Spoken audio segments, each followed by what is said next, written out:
In the next 2 minutes, I'm going to prove to you that you have a superpower, even if you've only used it by accident before. If you've been unhappy with your weight or body in any way, you probably have a lot of stories around it. Am I right? I believe I'm weak.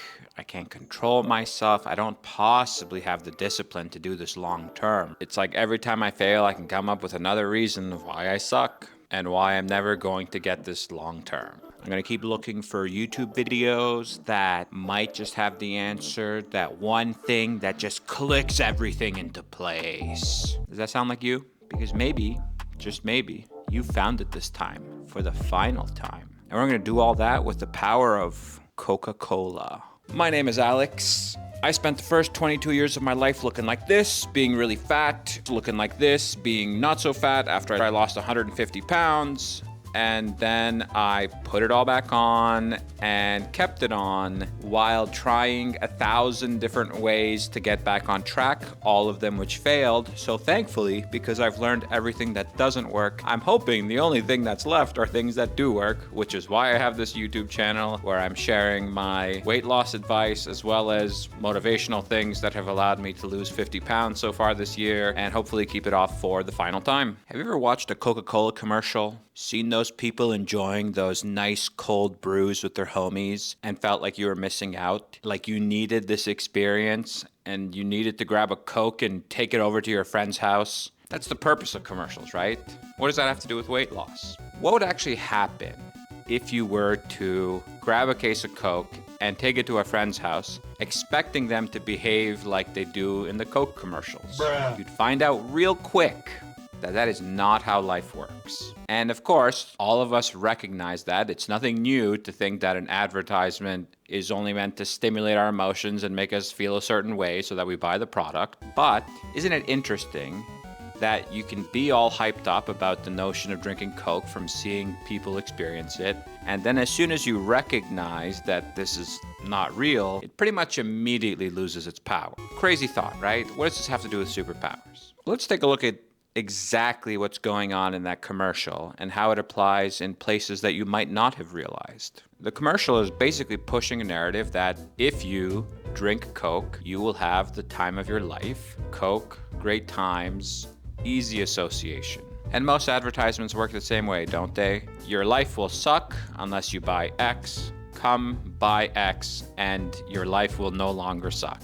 Very easy marketing 101. Now that's very obvious for advertising. But what about the narratives of our brain? Do they work the same way? Yes. But because those come so automatically and they don't get projected on the television, we don't notice them nearly as much, myself included. So we may say, just like the commercial, I'm a loser until I lose 50 pounds. Put on 50 pounds, start a business, get married, buy a house, eat more salads, eat less salads. We treat the narrative as real because it seems to have come from us, but did it really? It's really obvious that the ad comes from somewhere else, but could the narratives in our heads have also come from somewhere else? If we can diffuse the narratives from the commercial just by looking at them, could we maybe diffuse the narratives of our internal dialogue if we tried to uproot it in the same way? And don't get me wrong, obviously there's a lot of deep-rooted narratives, ideas and beliefs and thoughts we've had for a very long time, while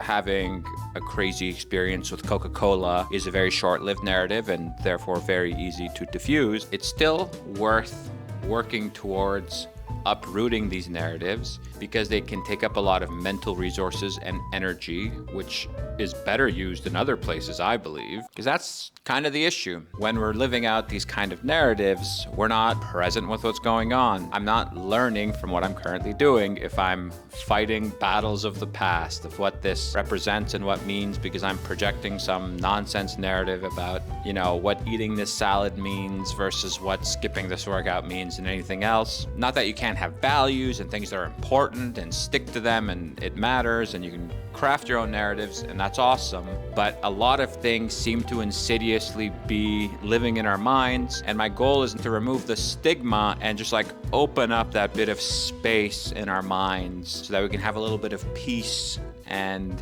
stability, because it's already hard enough having these narratives go on at the same time just makes everything worse. How do they make the things worse? Well, for example, if you have a narrative that says, I can't do hard work, I fail as soon as it gets hard, I can eat salads for a few weeks, but I can't commit to it long term, it becomes very easy to sabotage yourself in the process and prove yourself right. Because often narratives are more about habits than reality. It's just the way we used to think, so it's the way we keep on thinking. And then any new narrative almost feels like a form of resistance, like it's fighting the old narrative because it's still rampant, it's still ongoing. And this is what makes it difficult to change, to become different, to become better, to become anything other than what you were before. So these old narratives can make it natural to give up, and we don't want to give up, and we also don't want to be constantly fighting with ourselves in the process. Narratives are going to be a major focus of the next few weeks because I believe this is the missing piece for myself and perhaps other people out there, because we know a lot of the strategies and diets and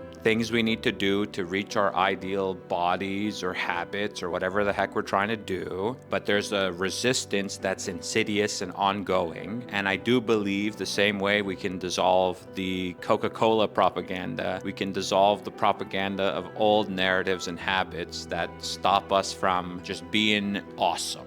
But for now, I want you to try the superpower for yourself with a little bit of homework, cool, life-changing kind of homework.